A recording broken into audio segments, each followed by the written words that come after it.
Hello everyone, welcome to Brain Shocks. तो इस video series में हम कर रहे हैं सिग्नल सिस्टम के practice questions for GATE, ESC and other PSU exams.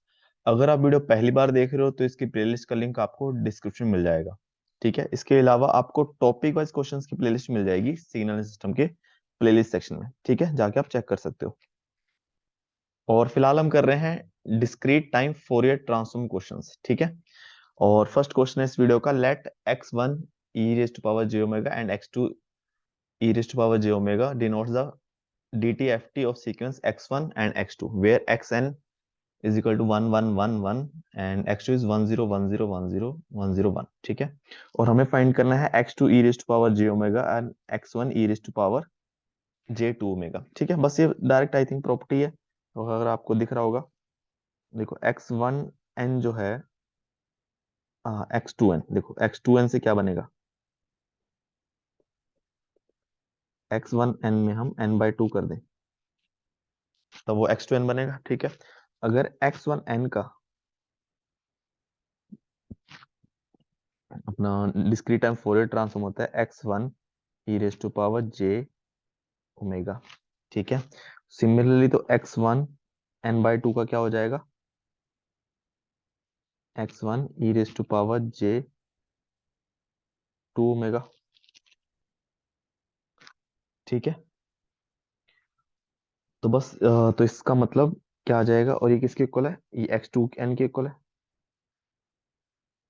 ठीक है, तो ये x2 e raise to power j omega के इक्वल है, दोनों इक्वल है तो दोनों का रेशो आ जाएगा 1। ठीक है,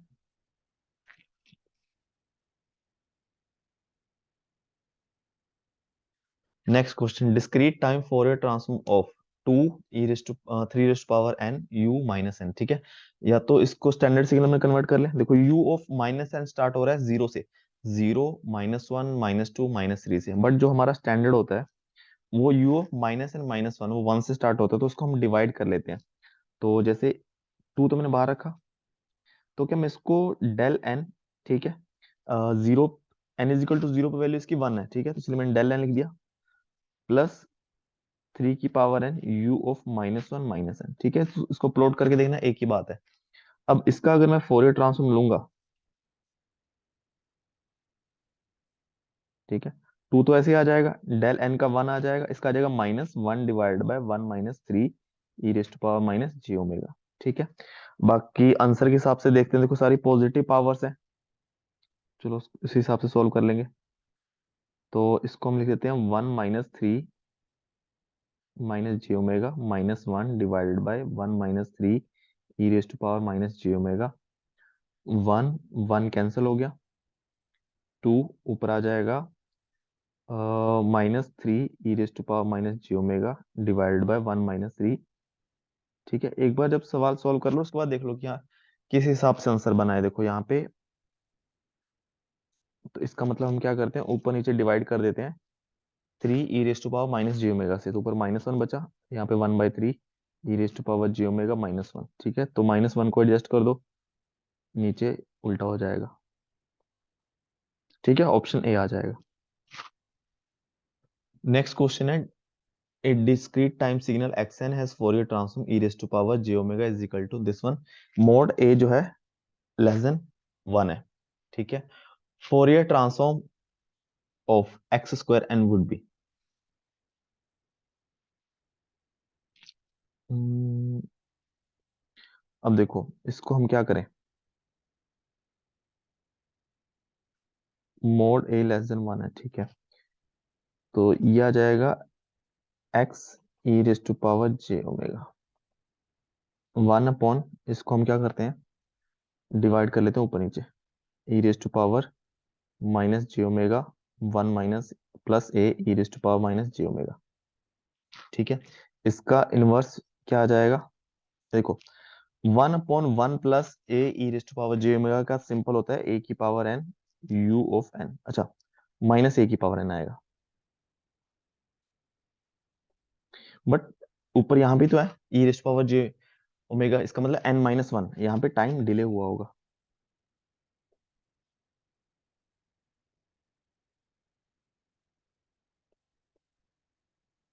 ठीक है, ये आ गया। अब इन्होंने पूछा है कि Fourier transform x square n का, तो अगर मैं एक्स स्क्वायर एन करूं, देखो माइनस ए का स्क्वायर हो जाएगा, वो ए स्क्वायर कर देता हूं मैं सीधा, की पावर एन माइनस वन। और यू यूनिट स्टेप का स्क्वायर करेंगे तो अगर ये, इसका मतलब क्या है कि वन के बाद एन की सारी वैल्यू के लिए वन है, उसका हम स्क्वायर कर देंगे, वन का वन ही रहेगा, ठीक है। तो इस पे तो कोई फर्क नहीं पड़ेगा, ठीक है।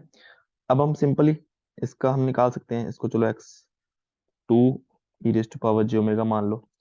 अब यहाँ पे जो ए स्क्वायर आ गया एन माइनस वन, तो सिंपली अगर एन माइनस वन ना होता तो one minus a square e raise to power j minus j omega, n minus one है तो ऊपर e raise to power minus j omega, ठीक है। और अब हम क्या करें, ऊपर नीचे मल्टीप्लाई कर देते हैं e raise to power j omega से, तो e raise to power j omega minus a square, ठीक है। ऑप्शन आ जाएगा सी।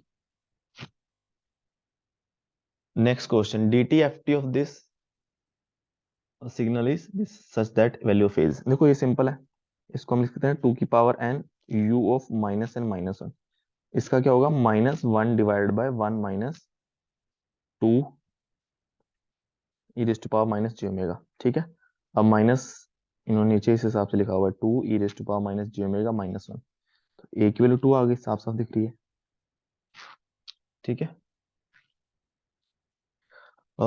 X e raise to power j pi for the following discrete time sequences. देखो यहाँ पे क्या होता है, जब e raise to power j zero पूछा होता है तब तो हम सबका सम कर देते हैं, ठीक है। हमने लास्ट वीडियो में देखा था।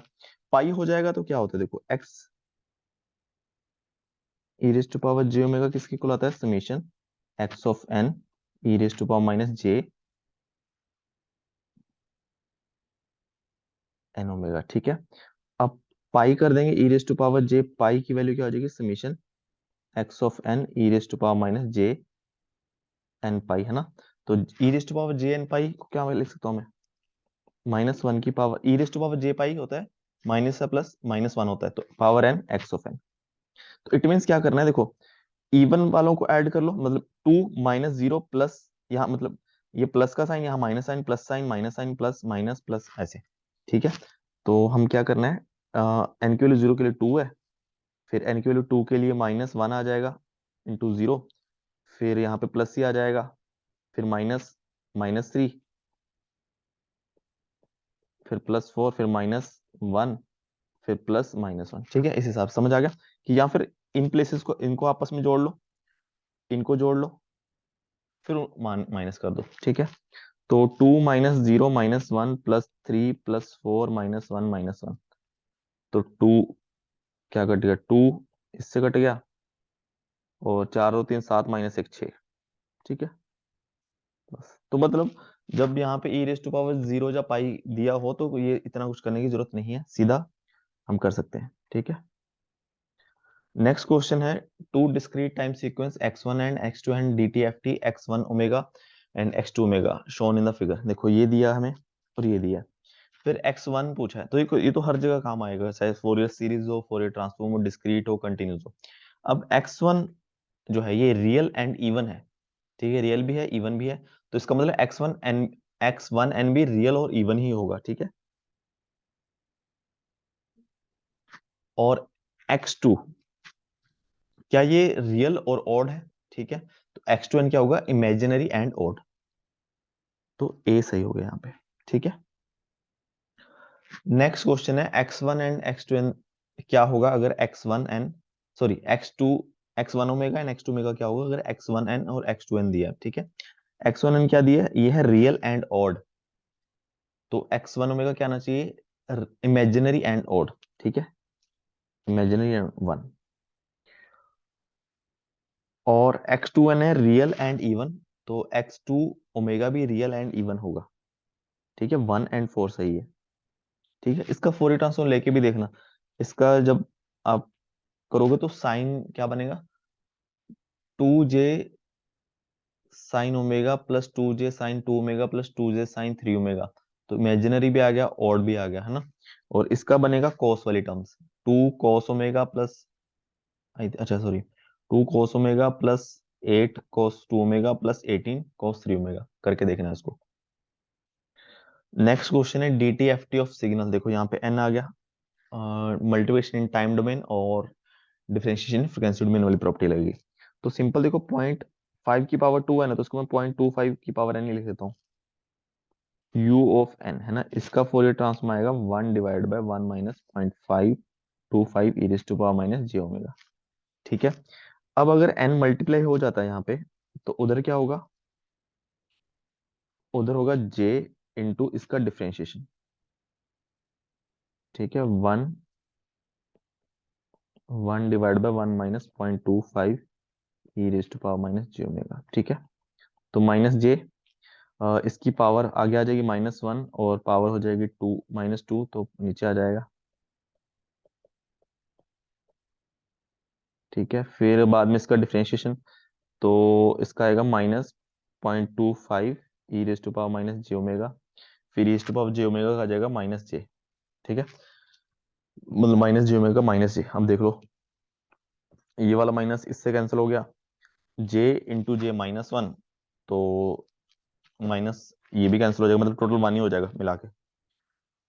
तो क्या बचा, बस अब बचा 0.25 e⁻j omega divided by 1 - 0.25 e⁻j omega का स्क्वायर। ठीक है, अब यहाँ पे 1 चाहिए हमें, तो इसको थोड़ा सा करना पड़ेगा था, 1 चाहिए ना, तो इसको मैंने 1/4 लिख दिया।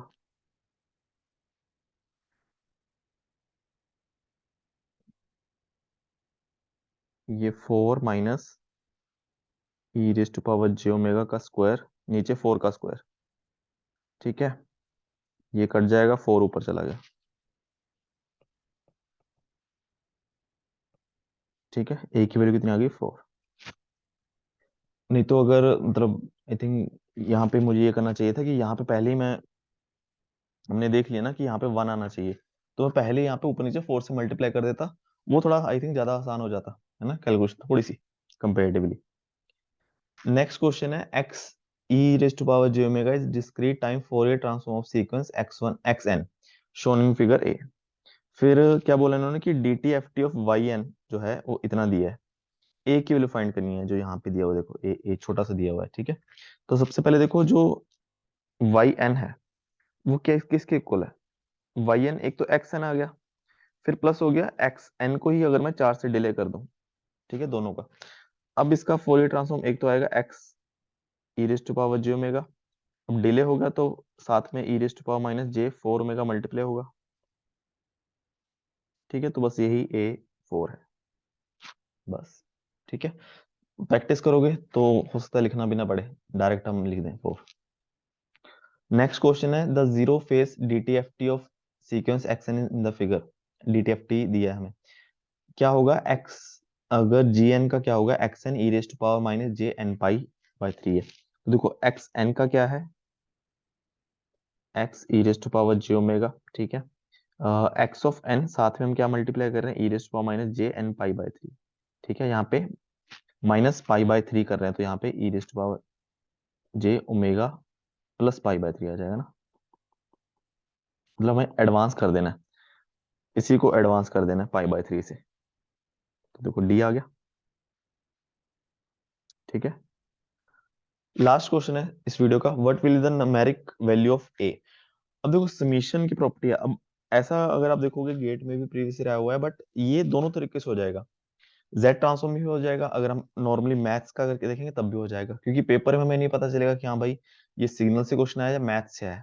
ठीक है, तो हम दोनों तरीके से करते हैं। देखो सिंपली सबसे पहले देखो 1/4 की पावर n, n की वैल्यू 0 से वो है ना, तो u ऑफ n है, तो इसका तो आ जाता है 1/1 - 1/4 e raise to power minus, या हम z ट्रांसफॉर्म कर लो, चलो फोरियर ट्रांसफॉर्म से कर लेते हैं। ठीक है, ये किसकी आ जाएगा इक्वल, ऊपर नीचे 4 से मल्टीप्लाई कर दो, है ना, थोड़ा सा आसान हो जाएगा जैसे मैंने बताया।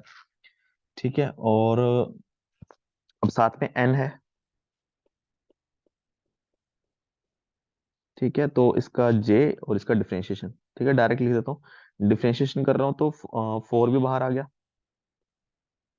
-1 पावर जो इसकी 4 minus e raise to power -1 into 1/4 minus e raise to power j omega की पावर 2, और फिर 4 minus e raise to power j omega का differentiation minus e raise to power j omega फिर माइनस जे, ठीक है। इसको थोड़ा ध्यान से करना, माइनस माइनस कैंसिल और ये कैंसिल हो जाएगा, जे इंटू माइनस जे 1 आ गया।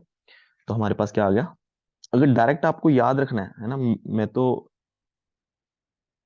ज्यादा याद रखा नहीं है कि जब एन आता तो यहाँ पे a upon a minus e raise to power j omega होता है, ठीक है। वो अगर याद रखना है तो रख सकते हो। अब हमारे पास आ गया ये इसका फोरियर ट्रांसफॉर्म। हमें पता है कि e raise to power j omega होता है summation x of n e raise to power minus j omega, ठीक है। अगर मैं ओमेगा की वैल्यू 0 पुट कर दूं तो यही तो मेरा समीशन आ जाता है एक्स ऑफ एन। यही तो मुझसे पूछा था इन्होंने। तो किसके इक्वल आएगा, 4/4 - 1 का स्क्वायर, है ना। ओमेगा की वैल्यू 0 पुट करूंगा तो क्या आ जाएगा, 1 आ जाएगा। तो 4/3 का स्क्वायर 9, 0.4, ठीक है। ये तो हो गया हमारा इस टॉपिक्स के कंसेप्ट से जो हम अभी कर रहे हैं। अगर सिंपल हमें करना हो, हमें तो सवाल निकालने से मतलब है, हमें नहीं मतलब कि जेड से होना चाहिए किससे होना चाहिए, ठीक है। अब सपोज करो जो ए है, सपोज क्या करना, ए तो हमें पता ही है, ए है, एन की वैल्यू पुट करो, 0 पुट करूंगा तो 0 ही आ जाएगा। 1 से स्टार्ट करते हैं, तो 1 4 की पावर 1 प्लस 2 इंटू 1/4 की पावर 2 प्लस 3 इंटू 1/4 की पावर 3 प्लस 4 इंटू 4 की पावर 4 प्लस 5 4 की पावर 5, ठीक है। अब मैं क्या करता हूँ, दोनों साइड मल्टीप्लाई करता हूँ 1/4 से, तो 1/4 इंटू ए। तो यहां से मल्टीप्लाई करूंगा 1/4 इंटू 1/4, 1/4 का स्क्वायर, बट मैं लिखूंगा यहाँ पे, ठीक है। एक ही बात है, कहीं भी लिखूं। और जब मैं इस पे मल्टीप्लाई करूंगा तो 2 इंटू 1/4 की पावर क्यूब, 4 की पावर 3, तो 2 इंटू 1/4 की पावर 3, और यहाँ पे 3 इंटू 1/4 की अप टू इनफाइनाइट तक जा रही है, 4 प्लस यहाँ पे 4 1/4 की पावर 5 अप टू इनफाइनाइट। अब मैं क्या करता हूँ, ये इक्वेशन 1 है, ये इक्वेशन 2 है, तो मैं 1 में से 2 माइनस कर देता हूँ। तो a - 1/4 आ गया मेरे पास, 3/3 a/4। अब देखो यहाँ पे इसमें से a माइनस, यहाँ पे तो 0 है, ठीक है, 0 कुछ नहीं है इसके नीचे, तो ये तो वैसे ही आ जाएगा। यहाँ पे क्या है, 2 इंटू 1/4 का स्क्वायर, यहाँ 1 इंटू 1/4 का स्क्वायर, तो दो में से एक गया तो एक ही बच गया। सिमिलरली यहाँ पे 3 - 2 है, ये तो सेम ही है, तो यहाँ पे ये चीज आ गई, प्लस ये बन गई हमारी प्रॉपर जीपी, ठीक है, इनफाइनाइट जीपी, जिसकी फर्स्ट टर्म 1/4 है, आर जो है 1/4 है जो कि 1 से कम है, तो इसका मैं डायरेक्ट सम लिख सकता हूँ a/1 माइनस आर, है ना। 1/4/3/4 यानी कि 1/3, तो मेरे पास सिंपली 3a/4 आ गया। ये आंसर नहीं है, ध्यान रखना ना, कहीं हम जब सवाल निकालने जाते हैं कि कहीं एक वैल्यू दिख जाए, चलो 1/3 आंसर आ गया, 0.33333 खत्म। बट हमें फाइंड क्या करना है, ए फाइंड करना है। तो यहाँ से ए की वैल्यू आ गई 4/3 × 3 9, ठीक है। तो जैसा मन करे उस हिसाब से करो, हमें आंसर से मतलब है, हमें 0.444 आ गया, वो चाहे जेड ट्रांसफॉर्म में आया हो, चाहे फोरियर ट्रांसफॉर्म वाला कंसेप्ट लगा हो, चाहे हमारा maximum proper sum of series का कंसेप्ट लगा हो, ठीक है। तो ये हमारे क्वेश्चंस खत्म हो चुके हैं इस वीडियो के। आई थिंक टोटल अभी 2 वीडियो हो गए डीटीएफटी की, 3 वीडियो और बाकी है, फिर हमारा ये वर्क बुक खत्म हो जाएगा, ठीक है। और फिर भी डाउट हो किसी क्वेश्चन में, नीचे कमेंट कर सकते हो, टेलीग्राम ग्रुप पे पूछ सकते हो, और प्लीज वीडियो को लाइक करना एंड चैनल को सब्सक्राइब कर देना। Thank you so much.